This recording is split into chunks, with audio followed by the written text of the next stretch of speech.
So we're out in the road, and I think my husband wants to get killed. Killed, I tell you, because he's just suggested that I buy a cord to go round my neck to put my glasses on. My glasses. Forgetting them or losing them. My glasses that I hate wearing, and have to admit defeat at the age of 51 that I have to wear glasses when I want to read anything. His lifespan as a husband is looking short at this point in time. Hi there, we've come for a bit of a drive today. It's Australia Day. Anyhow, we're out and about. Don't know actually if you can see anything because I can't see anything. We've come to a place called Springs. A pillar, is it? Yeah. And just checking it out. It's a little bit cooler today. What do you think of this place? Quite a nice spot. There's a free camp here by the look of it. Yeah. Toilets. Yeah. Show you when we drive out. There's a bit of a free camp here. Definitely somewhere I would come and stop. What about you? Great spot for the kids. It's actually got natural springs. So, I mean, obviously you need to watch them at this time of the year with the snakes and things. But yeah, even though it's hot and dry, there's a little bit of water here. So maybe enough for a couple of caravans. Yeah. Nice spot to stop for an overnighter. It's actually a pretty interesting place because you don't even have to get right into the heart of the Flinders Ranges to start seeing some of the amazing rock formations. You probably don't know, I'm a bit of a geologist nerd. I know nothing about geology, but it always interests me when I'm out here. So, you know, even here there's rocks that are approximately 900 million years old and, you know, were once an ancient seabed. It's just so fascinating. Well, if you're a geologist nerd like me and you just like us, like being out in the bush, having a look around.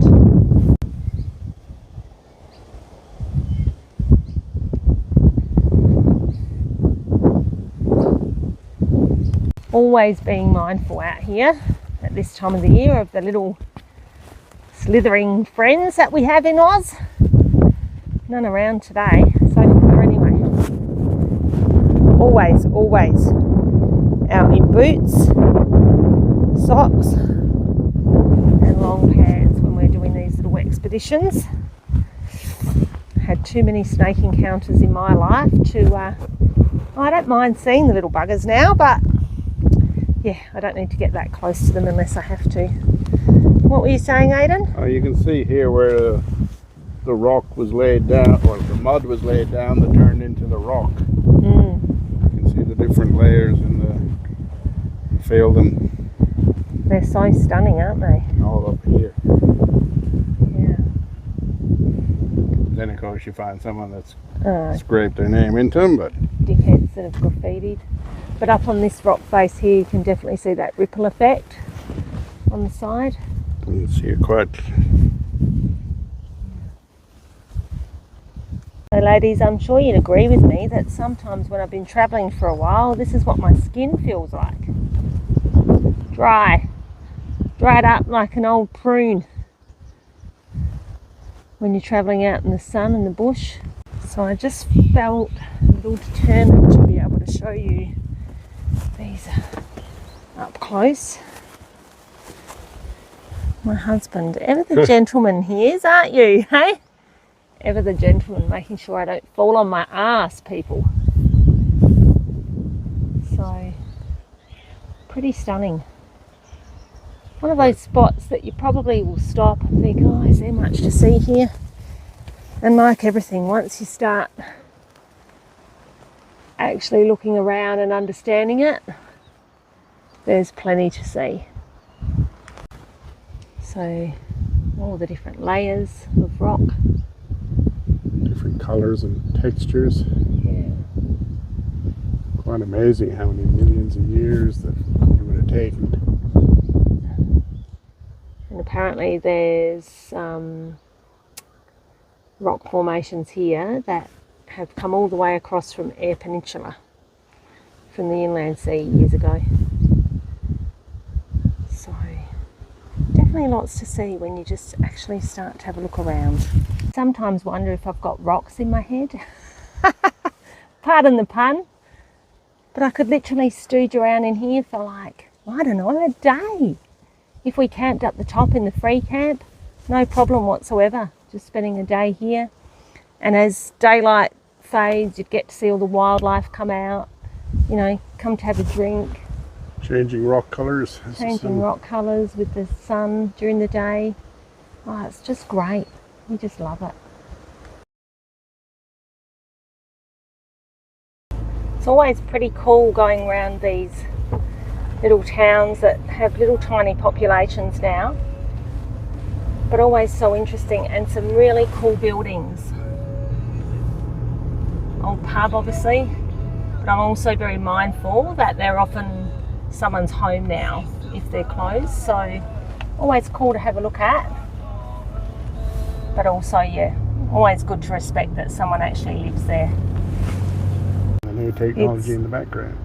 Breezy today, so not sure if you can see, but got the old technology there, the old windmill, and over in the distance the new wind turbines. So of course we can't help ourselves. Oh, what's down this dirt road, he asked. So I said, let's go find out. So I hope you can hear me because it's a tad windy. But the dirt road has taken us down to the cemetery. Hi there, he's the gatekeeper of the cemetery. And I guess this kind of makes us tombstone tourists, but I absolutely love looking through an old cemetery. So sorry, does that make me weird? Make us weird? I prefer the word tapophile. Yes, makes us tapophiles, I think the word is. But I just find the whole history of the pioneer settlers quite fascinating, and you can really often tell a story by what's written on the tombstones. So yeah, sorry if this upsets you, but it is actually quite fascinating, and also some of the cemeteries are often located in the most stunning areas, particularly out in the Flinders Ranges. Just been going along out the ranges and you just see them out in the field.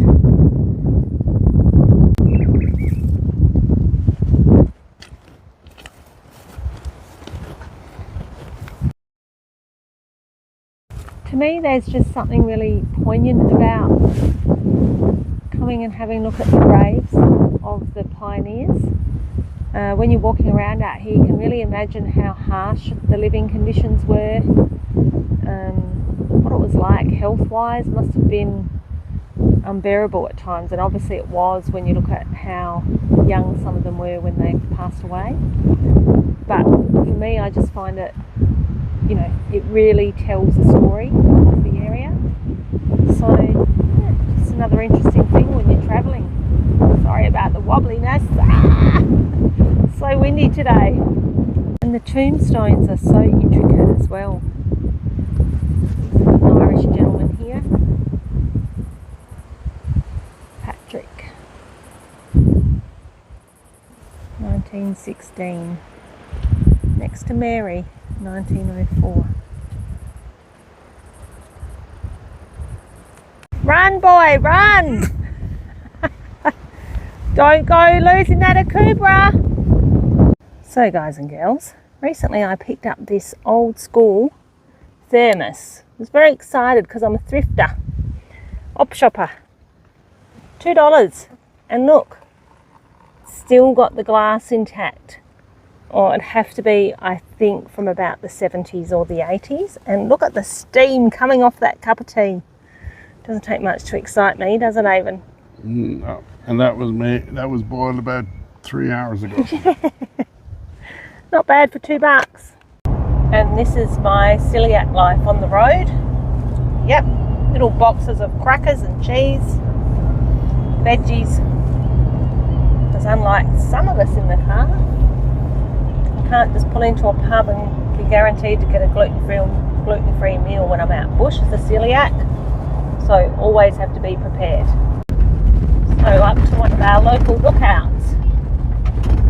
Thought we'd give you a little spin around of the area.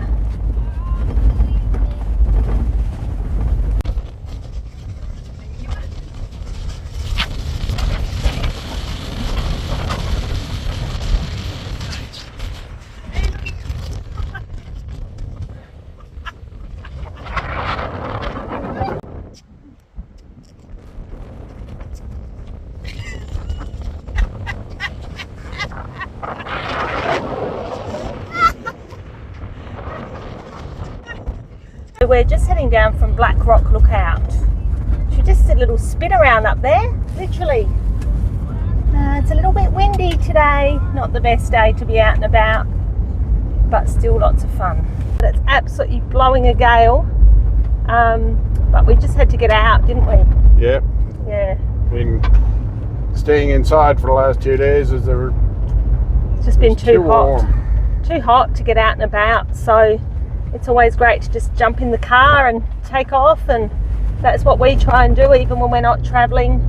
Try a different dirt road. Yeah, try the different roads, have a look around in between work or whatever else we've got going on, and count down to when we do another trip, which will hopefully be soon. So definitely taking you guys along for the ride. I'm trying to find a little spot out of the wind where I can read you a little ditty that I wrote last year about a girl called Barb.